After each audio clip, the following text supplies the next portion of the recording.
자, 234페이지 주택임대차보호법, 상가건물임대차보호법. 일단 주임법은 법인이 임차인인 경우에 적용이 없지요. 외국인인 경우에는 적용이 되고요. 건물이 미등기 무허가도 상관없지요. 주거용 건물의 전부 또는 일부 임대차에 적용이 된다 그랬습니다.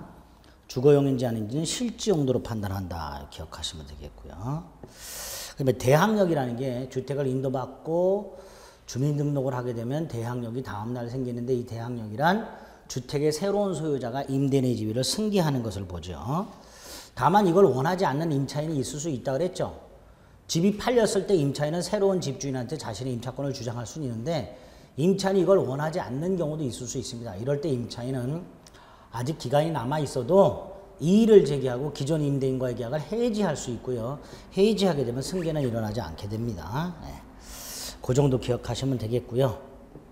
그러면 임대차 계약이 당사자 같은 건 상관없고 필요 없고요. 하나 조심하실 게 주위에 대항력이 인정되지 않는 경우라고 돼 있죠. A, 가장 임대차 말합니다. 당연히 대항력 인정 안 되겠죠. 자, 오른쪽 대항 요건을 두 가지를 갖춰야 되죠. 주택을 인도받고 주민등록을 해야 되고요. 전입신고한 때와 주민등록이 이루어진 때 시간차가 있기 때문에 전입신고한 때 주민등록이 된 것으로 본다 이렇게 돼 있죠. 자, 이때 전입신고 언제 효력이 생기는가? 행정관청이 수리한 때 효력이 생긴다. 그 정도 기억하셔야 될 것이고요. 수리한 때, 신고한 때가 아니라 수리한 때 효력이 생긴다. 이때의 전입신고는 동거가족의 전입신고만으로도 충분하다. 부인이나 자녀의 주민등록만으로도 충분하다. 다음 페이지, 다가구는 집원만, 다세대는 집원과 동호수까지. 그 다음에 오른쪽 간접점의 경우 간단히 체크해서 기억해 주세요. 장황하게 판례를 다 읽을 필요가 없습니다. 자, 간접점의 경우에는 갑이 을에게 임대를 했고 을이 만약에 병에게 전대를 했다. 두 가지가 있습니다. 얘가 인도 및 주민등록을 한 상태에서 전입신고, 전대한 경우가 있고요. 얘가 인도 및 주민등록을 한 적이 없어요. 쉽게 말하면 얘가 살다가 전대하는 경우가 있고요. 임대한 상태에서 다급한 일이 생겨서 바로 전대한 경우도 있을 수 있다 이런 뜻이에요. 어쨌든 이 두 가지 경우가 있을 수 있는데, 이 경우 병이 인도 및 주민등록을 하게 되면 요거의 경우에는 을의 대항력이 그대로 유지 존속한다는 거고요. 요 경우에는 병이 인도 및 주민등록을 하게 되면 그때로부터 을이 대항력을 취득한다는 거. 이렇게 둘로 나눠서 기억을 하세요. 주택임대인이 임차인이 전대를 한 경우 두 가지가 있을 수 있다. 살다가 전대한 경우, 바로 전대한 경우. 살다가 전대했다면 전차인이 인도 및 주민등록했을 때 임차인의 대항력이 유지 그대로 존속된다는 거고요. 그 다음에 바로 전대했을 때는 전차인이 인도 및 주민등록을 하게 되면 그때로부터 임차인이 대항력을 갖는다는 거. 이게 반가로 1, 반가로 2 두 가지입니다. 그 정도 기억하시면 되겠고요. 반가로 3은요. 조금 예리하게 나눈 거예요. 임차권을 양도한 경우가 있고요. 전대한 경우가 있어요. 양도했을 때는 얘는 양수인이 되고요. 얘가 곧 임차인이 되는 거예요. 그렇죠? 그 다음에 얘는 전차인이 되는 거예요. 이때 우선변제와 관해서 우선변제, 얘는 우선변제권을 취득하는 거고요. 임차인이니까 얘는 을의 우선변제권을 대위 행사하는 거죠. 이렇게 나눠야 되죠. 임차권을 양도했다면 병이 임차인이 되는 거니까 을이 갖고 있던 이 우선변제권도 병이 그대로 양수한 게 될 것이고요. 전대를 했을 때는 얘는 전차인에 불과하니까 을이 여전히 임차인이고 을이 우선변제권을 갖고 있을 것이며 을이 갖고 있는 우선변제권을 대위 행사 이렇게 되겠죠. 이렇게 나눠서 구별을 해주시면 되겠습니다. 반가로 3번. 자, 주민등록이 직권 말소됐다. 다음 페이지. 대항력 상실이 원칙입니다. 그런데 이 직권 말소된 주민등록이 되살아나는 방법이 두 가지에 하나가 쥐권 말소가 잘못됐다, 부당하다. 그래서 회복 등록되는 경우가 있고요. 직권 말소가 정당하다. 그러면 재등록을 하는 경우가 있습니다. 자, 회복 등록이 되든 재등록이 되든 기존의 대항력이 부활합니다. 즉 유지 존속되는 거예요. 다만 중간에 이해관계에 있는 선의의 제3자가 나타났을 때 문제가 생겨요. 저당권자와 같이. 이때는 회복 등록이 된 경우에는 제3자에게도 그 되살아난 대항력을 주장할 수 있는 반면에 재등록이 되었을 때는 선의 제3자에게는 되살아난 대항력을 주장할 수가 없습니다. 여기 없을 때는 대항력이 부활하고 유지 존속된다는 건 마찬가지 회복 등록이나 재등록. 그러나 중간에 선의 제3자가 나타났을 때는 회복 등록과 재등록을 좀 구별하실 필요가 있습니다. 그게 양가로 6번. 그 다음에 7번 대항력 취득 시기가 있는데요. 몇 가지가 있어요. 첫째가 갑이 주택을 소유하다가 얘가 소유하다가 매도를 하고 그 자리에서 임대를 해요. 그럼 얘는 소유자에서 임차인으로 바뀌었죠. 얘가 언제 대항력을 갖는가? 을이 이전 등기한 다음 날. 이게 반가로 1번. 갑이 소유하던 주택을 을에게 팔고 그 자리에서 임대한 경우. 두 번째가 병회사 소유를 임대한 을이 있었어요. 이걸 갑에게 전대를 한 상태에서 얘가 이걸 분양을 받아서 소유권을 취득했습니다. 그럼 잘 보세요. 얘는 임차인에서 임대인으로 바뀌었고요. 얘는 전차인에서 임차인으로 바뀌었습니다. 그럼 얘가 대항력을 가져야 될 거예요. 언제 대항력을 가져요? 을이 소유권을 취득한 즉시 대항력을 갖게 됩니다. 갑이. 세 번째가요. 갑소유 주택을 을이 임대를 했는데요. 이게 낙찰이 됐어요.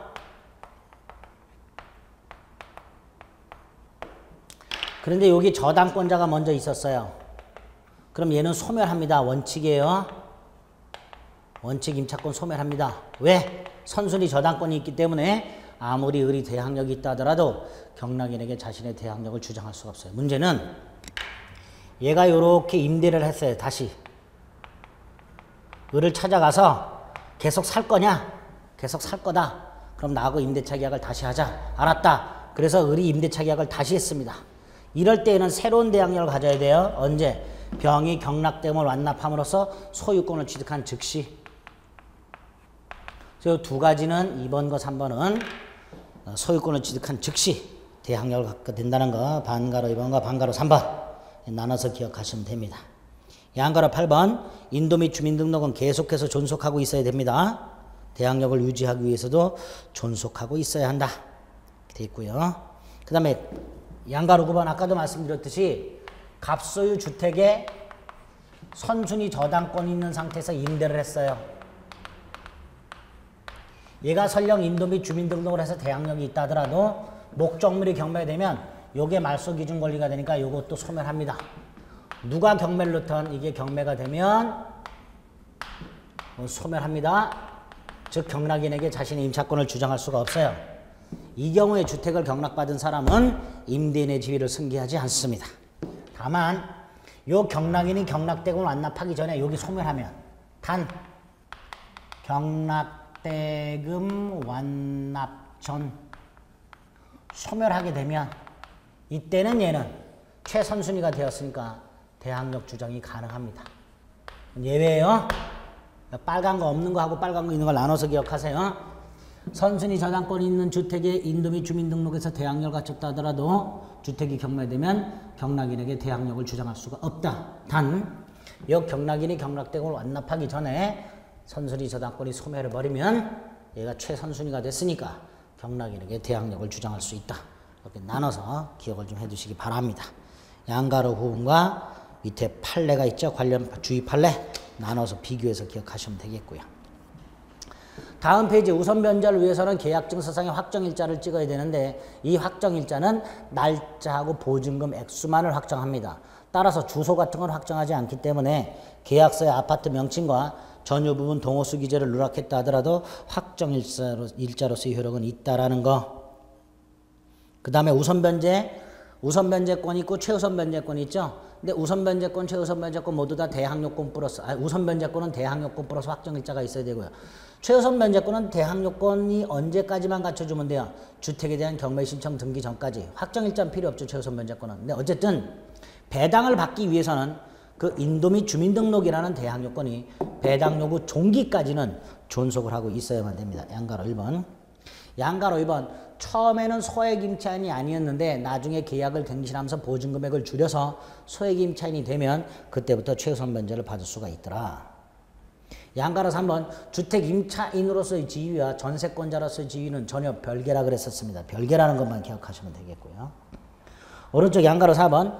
주택이 경매되는 경우뿐만 아니라 대지가 경매되는 경우 대지 환가대금에서도 우선 변제 받을 수 있습니다. 대지만 경매되더라도 우선 변제 받을 수가 있어요. 다만 다음 페이지 5번 요건 조심하셔야 돼요. 나대지의 저당권이 먼저 설정이 되고 주택이 지어지고 여기를 임대한 경우 이 임차인은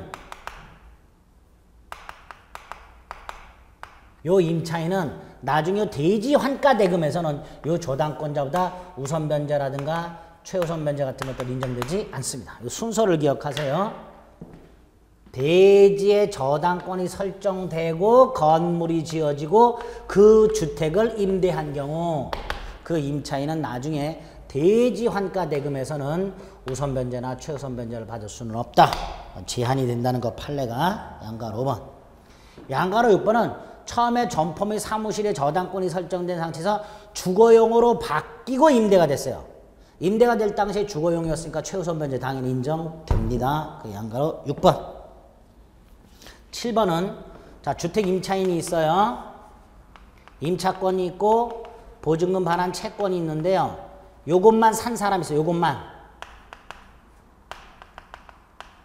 당연히 임차권의 터잡은 우선 변제권이라는 건 없겠죠. 임차권의 우선 변제권이란 임차권에 붙어 있는 효력에 따라서 보증금 반환 채권만을 양수한 사람은 우선 변제를 받을 수가 없는 게 원칙입니다. 단 이 양수한 자가 금융기관이라면 그 양수한 보증금의 범위 내에서 우선 변제권도 취득하도록 법에서 특별 규정을 두고 있을 뿐이죠. 보증금 반환 채권을 양수한 자가 금융기관이라면 우선 변제권도 취득하지만 일반인이 보증금 반환 채권을 양수했을 때는 우선 변제권은 손에 넣지 못합니다. 그게 양가로 9번, 양가로 7번. 8번. 대항요건과 확정일자를 갖춘 임차인이 소액 임차인의 지위도 있어요. 그럼 일단 소액 임차인으로서 일정액을 가장 먼저 배당받고 나머지를 순위에 따라 우선 변제받고 이렇게 되겠죠. 오른쪽 9번은요. 주택이 2번 경매가 됐는데 첫 번째 경매 절차에서 우선 변제권을 행사해서 보증금을 일부를 배당받은 상태야. 근데 나머지가 있어서 계속 버텨요. 버티는 상태에서 또 경매가 돼. 여기에 또 우선 변제권을 행사할 수 있는 거 안 되죠. 제1경매 절차에서 일단 우선 변제권을 행사했다면 두 번째 경매 절차에서는 우선 변제권을 행사할 수가 없습니다. 9번. 뭐 그 정도 확인하시면 되겠고요. 밑에 양가로 11번 이런 거예요. 주택 임차인이 최선순위예요. 그럼 예를 들어서요. 최선순위라는 건 임차인이 1순위니까 이 사람은 경락인에게 자신의 임차권을 주장할 수 있죠. 그런데 이걸 원하지 않는 임차인이 있을 수 있어요. 그럼 얘는 배당을 요구해서 우선 변제 받을 수도 있습니다. 결국 임차인보다 선순위 저당권자가 없을 때에는 이 임차인은 두 가지 초이스를 할 수가 있어요. 하나가 경락인에게 자신의 임차권을 주장하여 경락인으로부터 보증금을 반환받을 수도 있고 법원에다 배당을 요구함으로써 병매 대가로부터 우선 변제를 받을 수도 있어요. 그런데 배당을 요구하는 걸 우리 판례는 해지 의사표시로 봐요. 왜냐하면 계약이 해지되지 않는 한 얘는 배당을 받을 수가 없는 거예요. 그러니까 먼저 해지가 되고 임대차 관계가 소멸이 되고 그 다음에 배당을 받는 걸로 해석을 하게 됩니다. 그게 양가로 11번에 있는 거예요. 세 번째 줄 우선 변제권이 있는 임차인이라 하더라도 주택 양수인에게 대항할 수 있는 경우 배당 요구에서 우선 변제를 받을 수 있고 경락인에게 대항도 할 수 있는 임차인이 임대차가 끝나기 전에는 배당을 받을 수 없으니까 배당을 요구하는 걸 뭘로 보자? 해제 의사표시 봐서 임대차가 종료되는 걸 봐자. 그래야 배당을 해줄 수 있으니까. 그 다음에 임차주택이 경매되는 경우 양순익에 대항할 수 있는 임차인, 즉 최선순위 임차인, 경락에게 대항할 수 있죠. 이 사람이 배당을 요구하는 게 뭐다? 해제 의사표시고 경매법원이 임차인이 배당을 요구했다는 사실을 임대인에게 통지하게 되면 그 통지가 배임대인에게 도달했을 때 해제 효력이 생긴다. 그래서 임대차가 종료가 된다. 이렇게 되겠죠. 그래야 배당을 받을 수 있다. 이렇게 됩니다. 다음 페이지. 임차권 등기 명령에서 임차권 등기가 된 주택에 대해서 임대인이 보증금을 반환하는 것과 임차인이 임차권 등기를 말소하는 것. 등기 말소 의무가 먼저 이행되어야 되는 게 아니죠. 보증금 반환이 먼저 이행되어야 하지요. 그 정도. 그 정도. 판례 이런 것들. 상가 건물 임대차. 상가 건물 임대차는 일단 주택 임대차와는 달리 보증금이 일정액 이하. 그 다음에 사업자 등록 신청이 되고요. 영업용으로 사용되는 경우 요게 상가 건물 임대차 보호법이 적용되는 요건이죠. 보증금 일정액 이하 앤드 사업자 등록 신청이 대상이 되면서 영업용으로 사용되는 거. 따라서 제조, 가공, 보관과 같은 사실 행위만이 이루어지는 건물은 상가 건물이라고 할 수는 없으나 제조, 가공, 보관 같은 사실 행위가 이루어지면서 옆에다가 컨테이너 박스를 갖다 놓고 주문을 받고 있더라. 영업활동이 같이 이루어지고 있더라. 그럼 전체적으로 상가 건물로 보겠다.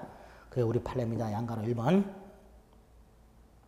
양가로 2번. 건물 일부 임대차의 경우에는 사업자 등록 신청할 때 도면을 첨부해야 되는 것을 원칙으로 할 것이고요. 양가로 3번. 인도 및 사업자 등록 신청하고 확정일자를 받으면 대항력권과 우선변제권이 인정되지요. 계속 존속하고 있어야 될 것이고요.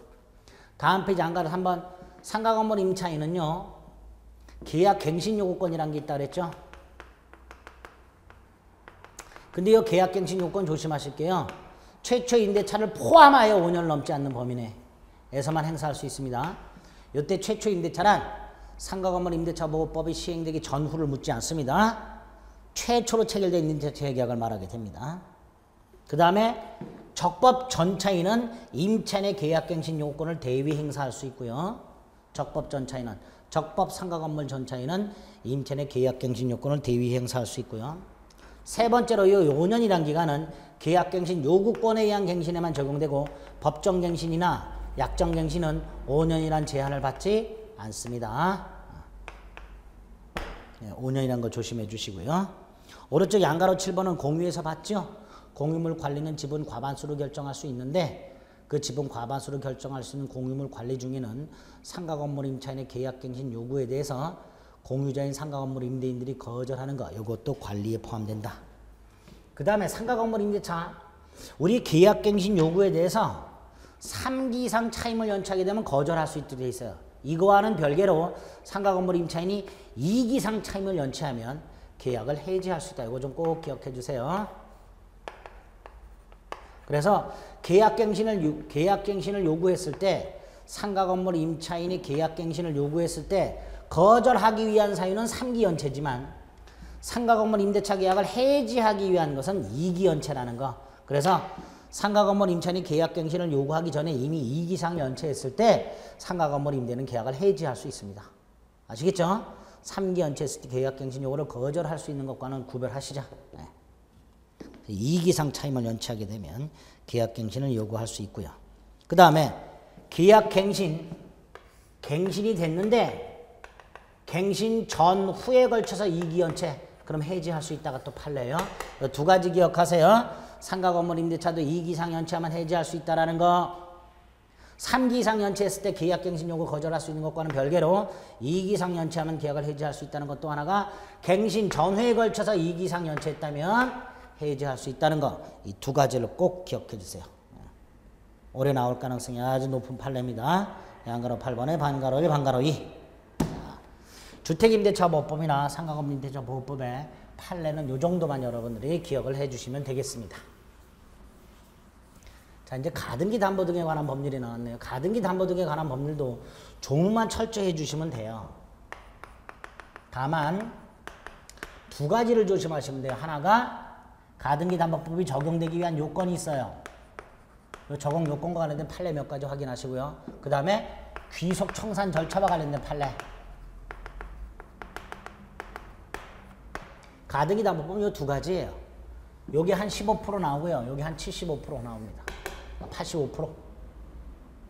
요것만 철저하게 보시면 돼요. 특히 가등기 담보법 적용 요건과 귀속 청산 절차와 관련된 판례 몇 가지만 체크하시면 돼요. 일단 251페이지 보면 채권은 소비대차 채권이나 준소비대차 채권, 빌려준 거나 빌려준 게 아니지만 나중에 빌려준 걸로 다시 재계약한 거. 빌려준 걸 소비대차 채권, 처음에는 빌려준 게 아니었지만 나중에 빌려준 걸로 다시 계약을 한 거 준소비대차 채권. 둘 중에 하나. 따라서 매매대금, 유류대금, 담보목적 이런 거는 가담법 적용 안 됩니다. 두 번째로 예약을 한 당시 목적물의 가액이 원본 및 이자 합산액을 초과하고 있어야 돼요. 따라서 반가로 1번 예약 당시 시가가 채무에게 미치지 못한다면 가담법이 적용될 여지가 없으니까 청산금 평가액을 통지할 여지도 없죠. 반가로 2번 만약에 목적물 가액이 5억인데 선순위 담보권자가 3억이 있어요. 빌려준 건 3억이야. 그럼 목적물 가액은 5억으로 계산하는 게 아니에요. 선순위 담보권자 3억을 뺀 2억으로 계산합니다. 그럼 빌려준 게 더 많죠?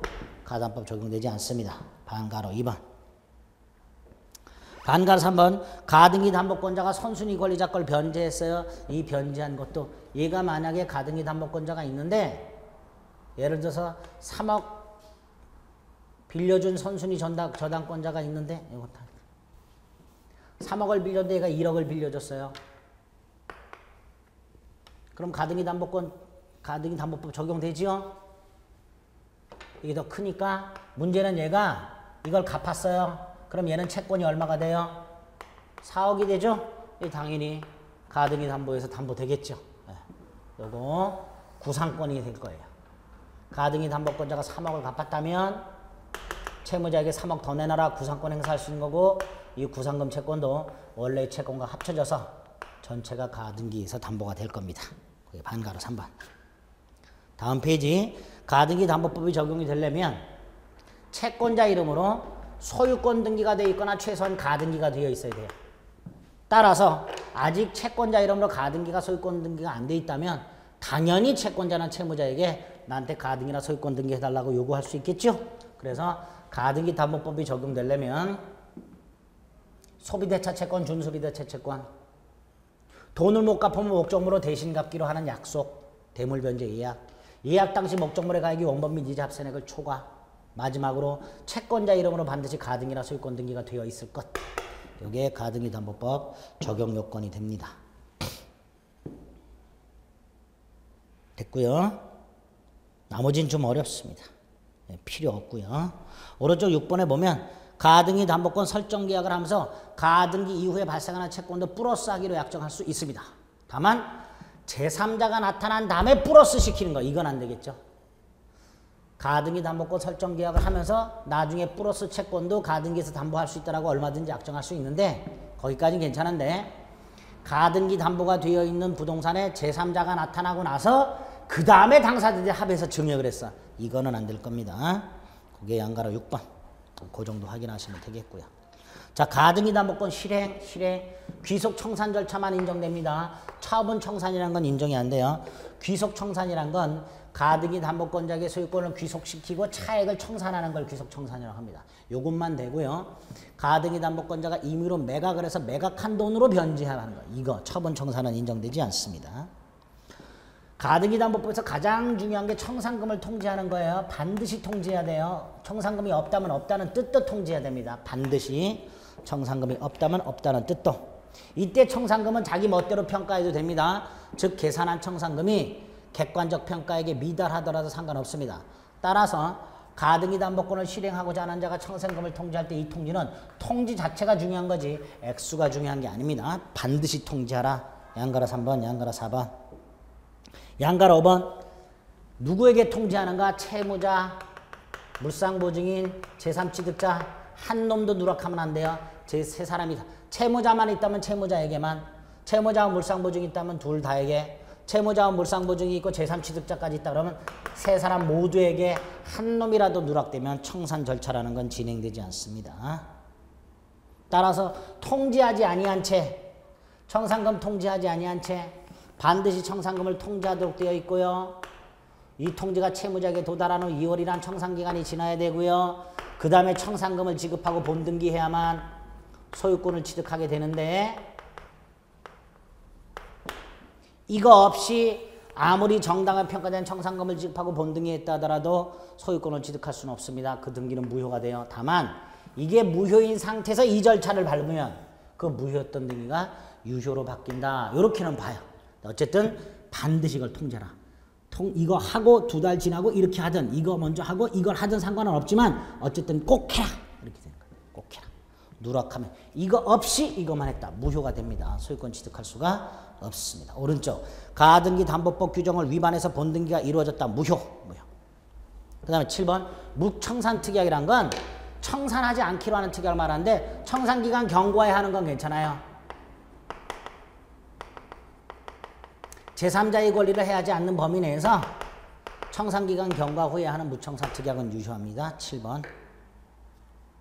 그 다음에 청산기간이 경과했다 하더라도 가등기 담보권자는 청산금을 지급받을 때까지는 돈을 갖고 가등기 따위의 말소를 청구할 수 있는데 다만 변제기를 경과 후 10년이 지나거나 선의 제3자가 목적물에 대한 소유권을 취득해버리면 더 이상 변제 후 가등기 말소 따위를 청구할 수는 없도록 제한을 가하고 있습니다. 그 정도 기억하시면 되겠고요. 10번 가등기 담보법 15조는 담보 가등기가 격려된 부동산에 대해서 경매 등이 행하여진 때는 매각에서 소멸한다. 무슨 뜻이에요? 담보 가등기 권리는 목적물이 경매되면 저당권하고 똑같아요. 저당권하고 똑같으니까 순위에 따라 배당만 받을 뿐 더 이상 청산 절차를 진행할 수가 없게 됩니다. 그거 확인하시면 되겠고요. 다음 페이지 11번 같은 건 좀 어려운 거고요. 소멸시효와 관련해서 12번도 됐고요. 자, 13번 봅니다. 채권자가 가등기 담보 등에 관한 법률에 정해진 청산 절차 없이 담보 목적 부동산을 처분해서 선의 제3자가 소유권을 지겠다. 아까도 말씀드렸죠. 선의 제3자가 보호됩니다. 그럼 가등기 담보권자는 더 이상 돈을 갖고 소유권을 되찾아올 수가 없지요. 이럴 때 가등기 담보권자는 가등기 담보권이 설정되어 있는 목적물의 채무자는 선의 제3자가 소유권을 취득하면 다시 소유권을 되찾아올 수가 없으니까 손해배상을 청구하겠죠. 예를 들어서 목적물 가액이 5억이고 갚을 돈이 3억이었는데 얘는 3억 갖고 5억짜리 되찾아오려고 했는데 이게 제3자에게 넘어갔어요. 그럼 얘는 얼마가 손해가 생긴 거예요? 3억 갖고 5억짜리 부동산을 되찾아와야 되는데 못 찾아왔으니까 2억의 손해가 생긴 거죠. 그 2억 손해 가등기 담보권자가 배상해야 한다. 이렇게 되겠죠. 그래서 그 손해란 요때까지 목적물 가액에서 갚을 돈 3억을 뺀 나머지 2억이 가등기 담보권자에게 발생한 손해가 될 것이다. 13번 봅니다. 채권자가 가등기 담보 등에 관한 법률에 정해진 청산 절차 없이 그 담보 목적 부동산을 처분해서 선의 제3자가 소유권을 취득한 경우 채무자가 입은 손해란 담보 목적 부동산 가액에서 채무액을 공제한 나머지 금액이 손해가 되니까 가등기 담보권자는 손해를 배상해야만 될 겁니다. 자, 지금 우리 민사특별법 문제를 판례를 주택임대차, 상가건물임대차, 가등기 담보법까지 봤어요. 판례가 어려운 것들은 다 제끼셔야 됩니다. 어려운 것들까지 여러분들이 이해해서 머릿속에 넣어두면 머리가 깨져요. 그러니까 일단 오늘 제가 이번 시간에 주택임대차와 상가건물임대차에서 몇 가지 그림 그려드리면서 요거 기억해 주세요 했던 것들 그것만 기억을 해두셨다가 나중에 기출문제라든가 문제풀이 할 때 그걸 확인만 하실 수 있으면 돼요. 그런 것들만 맞춰주시면 됩니다. 아시겠죠? 2개가 남았어요. 집합건물법하고 부동산 실거래자 명의등기에 관한 법률. 요것도 좀 많이 어려워요. 특히 집합건물법은 그렇게 딱히 어렵진 않은데 요 부동산 실거래자 명의등기에 관한 법률이 판례가 나오게 되면 굉장히 어렵습니다. 자, 요거는 시간이 지금 얼마 안 됐지만 양이 좀 되기 때문에 시간을 조금 달리해서 보도록 하겠습니다. 이 2가지는 이번 시간은 여기서 마무리를 짓고요. 이 2가지 법은 시간을 달리해서 조금 자세히 보도록 하겠습니다. 시간을 달리하겠습니다.